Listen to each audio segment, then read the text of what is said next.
کی ڈیوٹی لگائی کہ جاؤ یہ راستہ جو ہے یہ شام سے مکہ جانے والا راستہ ہے, یہاں جا کر معلوم کر کے آؤ کہ یہ قافلہ قریش کا یہاں سے گزر گیا یا ابھی پیچھے ہے. دو صحابہ اکرام اونٹوں پر چڑھ کر وہ آگے آئے اور پانی کا ایک چشمہ تھا, وہاں دو عورتیں آپس میں باتیں کر رہی تھی. ایک عورت دوسری عورت سے قرضہ مانگ رہی تھی, تو دوسری عورت پہلی عورت سے کہنے لگی کہ تم جلدی نہ کرو, قریش کا قافلہ آنے والا ہے, یہ 1-2 دن میں آ جائے گا اور یہاں رکے گا, میں ان کی خدمت کروں گی, مزدوری کروں گی, جو مجھے مزدوری ملے گی میں تیرا قرضہ ادا کر دوں گی. صحابہ نے وہ بات سن لی, صحابہ فوراً واپس ہوئے, نبی پاک صلی اللہ علیہ وسلم کو بتایا کہ ہم نے یوں باتیں سنی ہے, اس سے معلوم ہوتا ہے کہ قافلہ ابھی گزرا نہیں, قافلہ پیچھے ہے. آپ علیہ السلام نے صحابہ کو اور آگے بڑھایا, اور وہ قافلہ حضرت ابو سفیان کی قیادت میں تھا. حضرت ابو سفیان بھی بڑے ذہین آدمی تھے, بڑے ذہین, فتین اور ہوشیار آدمی تھے. ان کے ذہن میں بھی یہ بات کھٹک رہی تھی کہ ہم نے ان کو مکہ سے نکالا ہے, اب یہ راستے میں ہم مدینے کے قریب سے گزریں گے, ہو سکتا ہے کہ وہ ہمارے راستے میں رکاوٹ پیدا کریں. تو اس لیے حضرت ابو سفیان اپنے قافلے سے آگے نکل کر آنے جانے والے لوگوں کو روک کر پوچھتے رہے کہ کوئی اجنبی آدمی تو آپ نے راستے میں نہیں دیکھے.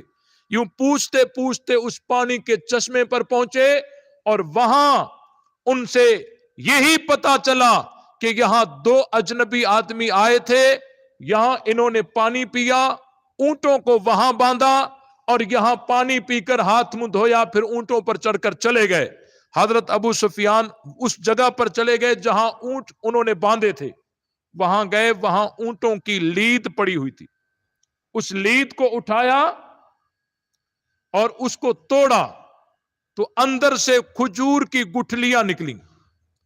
تو حضرت ابو سفیان سمجھ گئے کہ یہ اونٹ اس علاقے سے آئے ہیں جس علاقے میں کھجور ہیں, اور کھجور تو مدینہ میں ہے, اور مدینہ میں تو محمد اور صحابہ ہیں صلی اللہ علیہ وسلم.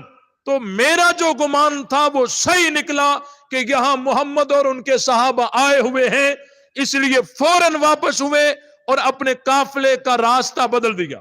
ایسا کیا, اپنے قافلے کا راستہ بدل دیا اور تیز رفتار ایک قاصد کو بھیجا, مکہ میں جاؤ اور جا کر اعلان کرو کہ تمہارا قافلہ خطرے میں ہے, اپنے قافلے کی حفاظت کے لیے جلدی کرو, نکلو. یہ وہاں پہنچا, بڑی تفصیلات ہیں, میں تفصیلات میں نہیں جا سکتا, وقت اجازت نہیں دیتا. یہ قاصد مکہ میں پہنچا, وہاں ابو جہل تو پہلے سے موجود تھا نا, ابو جہل پہلے سے موجود تھا. اور جب یہ اعلان ہوا کہ تمہارا قافلہ خطرے میں ہے, اپنے قافلے کی حفاظت کے لیے نکلو, ابو جہل نے 1000 کا لشکر جرار تیار کیا, 1000 کا لشکر جرار تیار کیا, بڑے ساز و سامان کے ساتھ, تیر تلوار خنجر نیزے زرہیں, بڑی تیاری کے ساتھ یہ قافلہ یوں نکلا.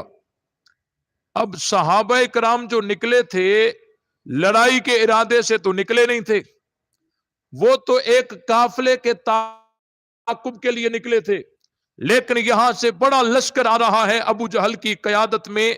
اللہ تعالیٰ نے اپنے محبوب صلی اللہ علیہ وسلم کو اطلاع دی, اے میرے محبوب یہ بڑی تیاری سے یہاں سے آ رہے ہیں. نبی پاک صلی اللہ علیہ وسلم نے صحابہ کو بٹھایا, ان کو بتایا کہ ہم لڑائی کے لیے تو نکلے نہیں تھے, اگر لڑائی کے لیے نکلے ہوتے تو پوری تیاری کے ساتھ نکلتے, ہم تو اچانک نکلے, اور اب یہ قافلہ بڑی تیاری کے ساتھ آ رہا ہے. اب آپ کا کیا مشورہ ہے؟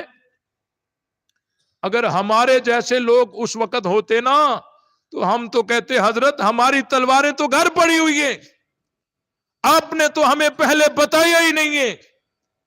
لیکن وہ صحابہ تھے. وہ کون تھے؟ کون تھے؟ صحابہ تھے. صحابہ انہوں نے اگرچہ رائے کا کچھ معمولی سا اختلاف ہوا بھی صحیح, لیکن ان صحابہ نے جذباتی تقریریں کی. حضرت مقداد کھڑے ہو گئے.